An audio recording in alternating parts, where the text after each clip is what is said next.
Clôture, il y a tournoi Copa Coca-Cola et Salemaki avec impact na idéologie dans chaque club. Samedi et l'équipe a déteint un reportage. Il y a Talik Tomisa.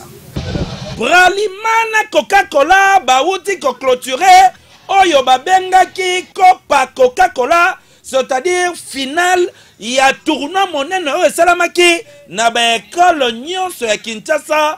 52 équipes oyo bazalaki sélectionné pour ba beta pe ba gagner ba prix oyo Coca-Cola pesaki. Samedi oyo na chaque club ITP Gombe elongona type Saint-Vincent de Paul ba potana ki na final score oyo sukisaki match ITP Gombe fon type Saint-Vincent de Paul mafuta ba gagner bango 2-0 liboso ya bakonzi ya ministère ya EPSP pe liboso ya mokonzi ya marketing ya Bralima monsieur Ben et indaki mabe. Merci infiniment à toi team les partout. Merci à toi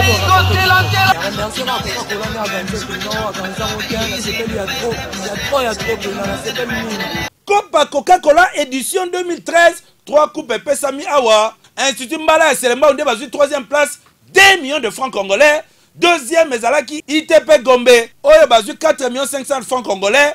P Saint-Vincent de Paul, Bango bazu coupe, pe ba gagné 9 millions de francs congolais. Ekeye!